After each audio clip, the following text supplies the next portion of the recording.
Media سے گفتگو کر رہے ہیں. میں اپنی جانب سے وزیر اعظم پاکستان عمران خان صاحب کی جانب سے آپ کا، آپ کے تمام ڈاکٹرز کا، آپ کے پیرامیڈکس کا شکریہ ادا کرتا ہوں کہ جس جمع مردی سے، جس ہمت سے آپ یہ عہدہ برا ہو رہے ہیں، اس چیلنج سے آپ خراج تحسین کے مستحق ہیں.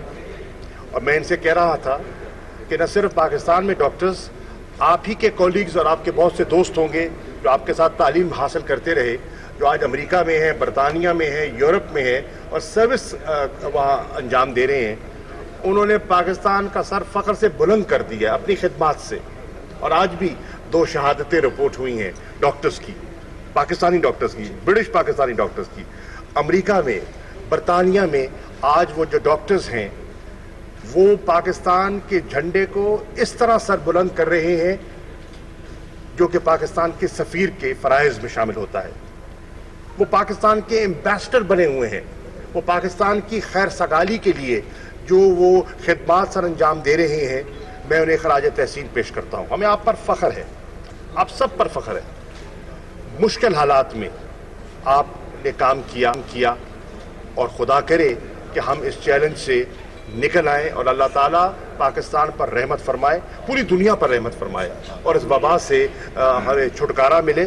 اور بالخصوص اس رمضان کی برکتوں سے اللہ تعالیٰ پاکستان کی حفاظت فرمائے اور پاکستان کے شہریوں کو اس بلا سے محفوظ رکھے. میں آپ کا شکر گزار ہوں. صاحب یہ بتائیے گا کہ گزشتہ دنوں خان صاحب نے یہ کہا کہ اشرافیہ کا فیصلہ تھا. آپ بھی کابینہ میں بیٹھتے ہیں، 3 میں آپ لوگوں کی حکومت ہے. یہ کون سی اشرافیہ تھی جس نے لاک ڈاؤن کا مشورہ دے دیا، یا وزیر اعظم صاحب کو پتہ نہیں کہ اشرافیہ کون ہے؟ وہ خود وزیر اعظم ہے. وزیر اعظم کو پتہ ہے اور وزیر اعظم پل پل کی ڈیولپمنٹ سے باخبر ہیں. ان کا جو اشارہ تھا وہ یہ تھا کہ پاکستان میں ہمارا ایک طبقہ ہے جس نے نیک نیتی سے، ہم ان کی نیت پر شک نہیں کرتے، انہوں نے نیک نیتی سے لاک ڈاؤن کا پرچار کیا اور ان کا مقصد یہی تھا کہ انسانی جانوں کو محفوظ کیا جائے. لیکن ان کی نظروں سے ایک اور فیکٹر اوجھل ہو گیا اور وہ یہ تھا کہ لاک ڈاؤن کے جہاں فوائد ہیں وہاں اس کے نقصانات بھی ہیں. اور یہ ایک بڑا مشکل بیلنس ہے جو آپ کو یہاں نہ صرف پاکستان میں، پوری دنیا میں، آج امریکہ میں بحث ہے کہ لاک ڈاؤن ہونا چاہیے، کس شدت کا ہونا چاہیے، کتنی اس کا دورانیہ کیا ہونا چاہیے، اور اس کی جو اکانومیز پر اور ہنگر پر اور غربت کی لکیر کے نیچے جو لوگوں کو دھکیل رہا ہے اس کا امپیکٹ کیا ہوگا. تو انہوں نے اس طرف اشارہ کیا. وہ ان کی سوچ کوئی منفی نہیں تھی، لوگوں کو آگاہ کرنے کی تھی، اور وہ کہنا یہ چاہ رہے تھے کہ لاک ڈاؤن کی ویریشنز ہوتی ہیں اور ویریشنز کو آپ نے سامنے رکھنا ہوتا ہے، جس کو وہ سمارٹ لاک ڈاؤن کہتے ہیں. اگر کہیں ہمیں شدت زیادہ دکھائی دیتی ہے تو ہمیں زیادہ سیویئر کرنا چاہیے. کہیں اگر ہمیں اس کا دباؤ کم دکھائی دیتا ہے تو ہمیں اتنا لوگوں کے لیے ایز پیدا کرنی چاہیے تاکہ وہ روزمرہ کی اپنی زندگی اور جو کاروبار ہے اور روزگار ہے اس سے بھی مستفید ہو سکیں. شاہ صاحب یہ بتائیے گا کہ آپ بہت محنت کر رہے ہیں، بیرون ملک سے پاکستانیوں کو وطن واپس لا رہے ہیں، لیکن صورتحال یہ کہ یہاں پر آ کر جب انہیں کوارنٹائن کیا جاتا ہے تو پھر پاکستانیوں کو احتجاج تک کرنا پڑا ہے. ایکسپو سینٹر میں پہلی دفعہ ہوا ہے کہ مریضوں نے احتجاجی جلوس نکالا ہے. جی آپ نے درست فرمایا. میں نے ٹیلی ویژن کی وہ خبر بھی دیکھی ہے اور میں اندر یہی بات کر رہا تھا ڈاکٹر صاحبان سے کہ میں نے اخبارات میں یہ خبر بھی پڑھی ہے کہ مریضوں نے احتجاج کیا. اور میں شکر گزار ہوں وزیر اعلیٰ بزدار صاحب کا جنہوں نے فل فور اس کا نوٹس لیا، اس احتجاج کا انہوں نے نوٹس لیا کہ یہ کیا ہو رہا ہے. اور میں آپ کو یہ عرض کر سکتا ہوں اور یہ کہنا چاہوں گا کہ جب یہ آغاز ہوا تو سب سے بڑا